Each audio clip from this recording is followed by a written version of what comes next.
మనకి లక్ష్మీదేవి అంటే అందరికి ఇష్టం. ఆ లక్ష్మీదేవి అనుగ్రహం పొంది మీరంతా కూడా కోటీశ్వర్లు కావాలంటే మనం సింపుల్ మెథడ్స్ ఏరుకుంటాం. సాధారణం అది. ఏ చెట్లను ఇంట్లో పెంచుకోవాలి, ఏ పువ్వులతో లక్ష్మీదేవిని పూజ చేసుకోవాలి, ఇలాంటి వాటి మీద మనం ఫోకస్ ఎక్కువ చేస్తాం. ఇప్పుడు మనం చెట్లు వేసేది ఎందుకండి? పువ్వులు పోస్తాయని. మరి ఏ చెట్లు అంటే లక్ష్మీదేవికి ఇష్టం అవి చూద్దాం. అసలు తానే లక్ష్మీదేవి అయ్యి మరి తులసి మాత ఆవిర్భవించింది. తులసి యొక్క చెట్ల ఆకుల్ని కనుక మాల చేసి, అంటే ఆ చెట్టును పూజించకూడదు, పూజించాల్సిన తులసి చెట్టు వేరేగా పెట్టుకోవాలా, పూజించకూడకుండా తులసి వనాన్ని వేసుకోండి. 10 చెట్లు వేసుకుని ఆ రోజు శనివారం నాడు కనీసం ఆ తులసి మాలని కట్టి శ్రీ వెంకటేశ్వర స్వామి వారి యొక్క మెడలో వేసుకోవాలి. మిగతా రోజుల్లో చిన్నది శ్రీకృష్ణుడి యొక్క పాదాల దగ్గర, వెంకటేశ్వర స్వామి వారి యొక్క పాదాల దగ్గర పెట్టుకోవాలి. అంటే తులసీదేవిని ఇంట్లో కంపల్సరీ పెంచుకోవాలి. రామ తులసి ఉంటుంది, విష్ణు తులసి ఉంటుంది, కృష్ణ తులసి ఉంటుంది. రామ తులసి పెద్ద అడవిగా తుప్పగా వస్తుంది కాబట్టి కృష్ణ తులసిని, లక్ష్మీ తులసిని రెండింటిని కలిపి మీరు పెంచాలి. ఇది మొట్టమొదటిది. ఈ విధంగా చేస్తే లక్ష్మీదేవి మిమ్మల్ని కోటీశ్వరులను చేస్తుంది. ఇక రెండవ చెట్టు మారేడు చెట్టు. సాక్షాత్తు లక్ష్మీదేవే. పార్వతీదేవి అంటే ఎవరండి? లక్ష్మీదేవే. ఆ అమ్మవారే మారేడు చెట్టుగా పుట్టింది. కానీ అందువలన ప్రతి ఒక్కళ్ళ ఇంట్లో కూడా మారేడు చెట్టు పెంచాల. మరి మారేడు చెట్టు పెద్ద వృక్షం అవుతుందంటే అంటే డబ్బులు కావాలంతే కష్టపడాలా. హైబ్రిడ్ మారేడు చెట్లు వచ్చినాయి, వెయ్యండి. మారేడు చెట్టు ఇంట్లో ఉండాలి కంపల్సరీ.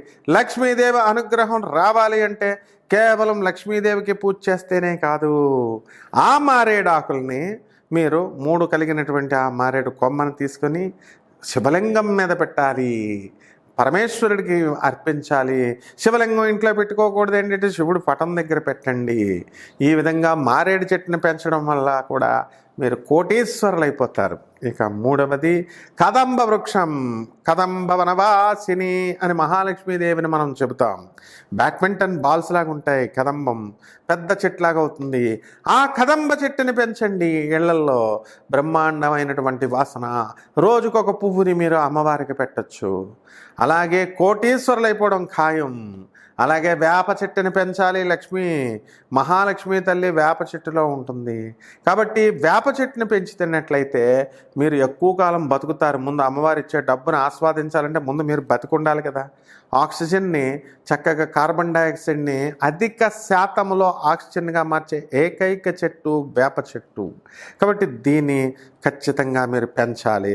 ఇక నెక్స్ట్ ఔదుంబర వృక్షం, మేడి చెట్టు. ఈ మేడి చెట్టులో అన్నిటిని నీళ్ళు కూడా వేయాలి. నీళ్ళు వేయకపోతే చచ్చిపోతే మీకు ఉన్న లక్ష్మి కూడా పోద్ది, మీరు నరకానికి వెళ్ళిపోతారు. కాబట్టి చెట్లు వేయండి, నీళ్లు పోయండి. ఈ ఔదుంబర వృక్షాన్ని, మేడి చెట్టుని మీరు కనుక పెంచినట్లయితే బ్రహ్మాండంగా మీరు కోటీశ్వరులు అయిపోతారు. లక్ష్మీ నారాయణ ఇద్దరూ కలిసి ఔదుంబర వృక్షంలో నివసిస్తారు. నరసింహస్వామి వారికి మరి ఈ యొక్క హిరణ్యకశిపుని చంపిన తర్వాత గోళ్ళకి విషం అంటేసుకుంది.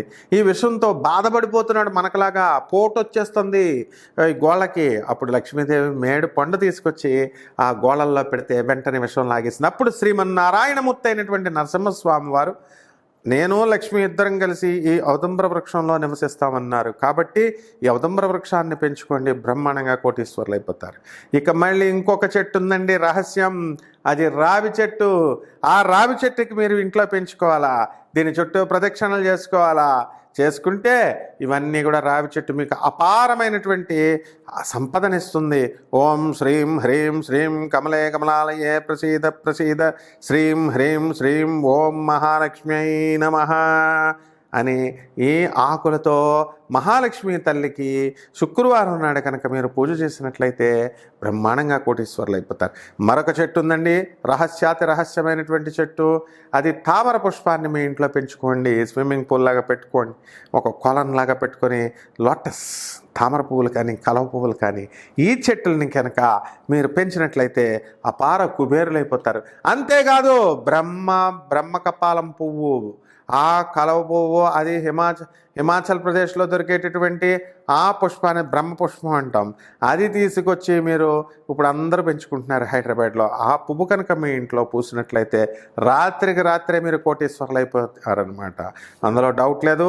కాబట్టి నెక్స్ట్ ఫేజ్ ఈ చెట్లను ఫస్ట్ బ్యాచ్ పెంచండి. నెక్స్ట్ బ్యాచ్ చెట్లు లక్ష్మీదేవి ఏంటన్నది మనం నెక్స్ట్ వీడియోలో చెప్పుకుందాం. శుభమస్తు. మీనరాశి. ఈ మీనరాశి వారికి ఆషాఢ మాసం అత్యద్భుతమైనటువంటి నెల. మీ శృంగార జీవితానికి మీరంతా కూడా మంచి పునాదులు వేసుకుంటారు. ఈ వృత్తి వ్యాపార ఉద్యోగ విషయాలలో మీకు రాణింపు అనేటటువంటి ఉంటుంది. మీ జాబ్ సెక్యూరిటీ ఉంటుంది. జాబ్కి ఏ ప్రమాదము లేదు. వృత్తి వ్యాపార ఉద్యోగ విషయాల్లో జీతాలు అనేటటువంటివి బాగా పెరుగుతాయి. కాకపోతే ఏలినాటి శని ప్రభావం. ఏలినాటి శనిలో మనశ్శాంతి లేకపోవడం, ఇంట్లో వాళ్ళందరికీ కూడా మనశ్శాంతికి మీరు ఉండనివ్వరు.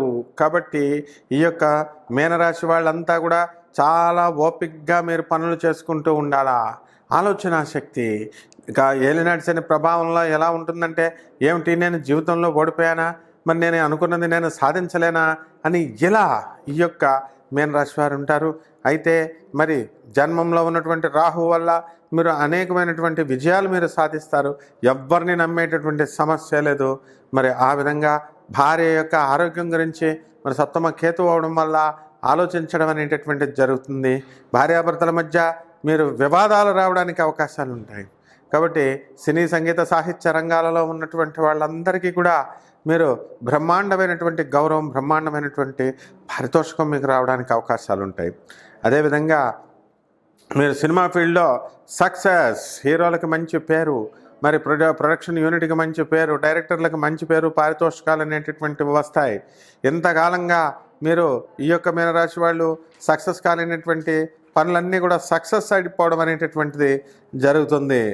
మరి అలాగే ఏలినాటి శని ప్రభావంలో మీకు అపనిందలు కలగడానికి అవకాశాలు ఉంటాయి. కాబట్టి ప్రజలతో డీలింగ్ చేసినప్పుడు చాలా జాగ్రత్తగా డీలింగ్ చేసుకోవాలా. అనుకోకుండా అప్పటికప్పుడు దాకా బాగుంటారు, అప్పటికప్పుడే గొడవలు వచ్చేసి మీరు కొట్లాటలు రావడానికి అవకాశాలు ఉంటాయి. కాబట్టి బుర్రలపాటు చేసుకోకూడదు. అలాంటి గొడవలన్నీ కూడా నిమిషాల్లో అవన్నీ కూడా సమసిపోతాయి. ఇదంతా కూడా ఏలినాటి శని ప్రభావం అని చెప్పి అర్థం చేసుకోవాలా. 12 ఉన్నటువంటి శనిగ్రహ ప్రభావం వలన పీడా పీడా పీడా, మరి నేను ఇది సాధించలేకపోతున్నాను, నేను అది సాధించకపోతున్నానని నిస్సత్తువుగా మరి నీరసంగా ఉండడం అనేటటువంటిది జరుగుతుంది. ఈ మీనరాశి వాళ్ళు అందరినీ నమ్ముతారు. మరి ఈ నెలలో మీరు సక్సెస్ అనేటటువంటిది నమ్మకాన్ని బట్టి వస్తుందన్నమాట. తీర్థయాత్రలు తిరుగుతారు, యాదగిరిగుట్టలు వెళ్తారు. మరి చక్కగా మీరు పిల్లలకి, మీ యొక్క పిల్లలకి అందరికీ కూడా మొక్కులు తీర్చుకుంటారు, తల్లిదండ్రులను తీసుకువెళతారు. అందరూ కూడా బంధుమిత్రుల వర్గం అంతా కూడా సుఖ సంతోషాలతో ఉంటుంది. మీరు అనుకున్నదంతా కూడా ఈ యొక్క మీనరాశి వారు గ్రాండ్ సక్సెస్ చేసుకుంటారు. కేవలము మీ యొక్క కొంచెం ఈ తొందరపాటు నిర్ణయాల వల్ల మీరు బెట్టింగ్లు అవి కాయకండి, పందాల్లోకి వెళ్ళకండి. ఇక మిగతా విషయాలు అలా ఉంటప్పుడు మీరు గ్రాండ్ సక్సెస్ అవుతారు. రెమెడీస్. మరి ఈ యొక్క మీ జాతకం ఈ ఆషాఢ మాసం తర్వాత ఇంకా బాగుండాలి అంటే ఏం చేయాలి అంటే, పంచమహాకాళికలలో ఒకటైనటువంటి బగలాముఖి అమ్మవారి యొక్క హోమం చేసుకోండి. ఓం బగలాముఖ్యై నమః అనేటటువంటి మహామంత్రాన్ని జపించండి. మరి ఇది అసలే ఆషాఢ మాసం. బోనాలు పట్టుకెళ్ళండి. అక్కడ ఉన్నటువంటి మీ ఇళ్ళ దగ్గర ఉన్నటువంటి ఆంధ్రాలో కానీ మరి తెలంగాణలో కానీ ఏ అమ్మవారికైనా ప్రసాదం పట్టుకెళ్ళడమే బోనము.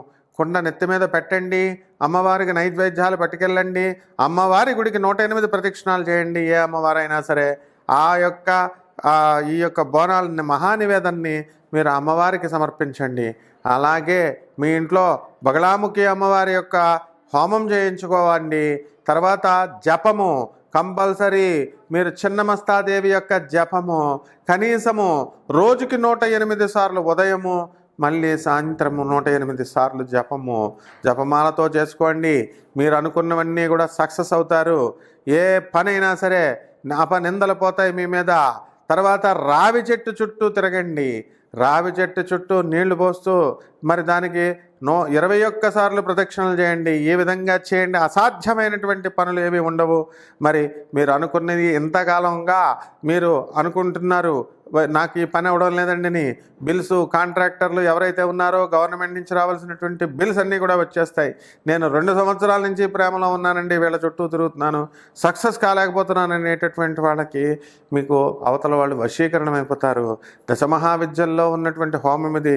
కుంకుమార్చనతో క్రీమ్ క్రీమ్ క్రీమ్ అంటూ మీరు అమ్మవారి యొక్క ఆ యొక్క యంత్రం పైన కానీ, అమ్మవారి యొక్క పాదపద్మాల దగ్గర కానీ, ఆ చిన్నమస్తాదేవి యొక్క పాదాల దగ్గర కుంకుమార్చన చేయండి. మీరు అనుకున్నది మీరు సాధిస్తారు. అలాగే మరి రాహువుని కంట్రోల్ చేయాల. మినుముల్ని, కిలోంపావు మినుముల్ని, ఆవు పేడ రంగు ఉన్నటువంటి వస్త్రాల్ని పేద బ్రాహ్మణులకి దానం చేయండి. అది కూడా శనివారం కరెక్ట్గా ఉదయం 8 గంటలకు చేయాలి. మరి అలాగే చక్కగా నవగ్రహాల చుట్టూ ప్రదక్షిణ చేయండి. ప్రదక్షిణ చేసి మీరు మనల్ని చక్కగా ఈ యొక్క రాహుకి ఓం రాహవే నమః అనేటటువంటి మహామంత్రంతో మీరు జపం చేయడం ద్వారా ఈ రాశి వారందరూ కూడా బ్రహ్మాండంగా వృద్ధిలోకి వస్తారు. ఈ నెల మీరు విజయాల్ని చవిచూస్తారు.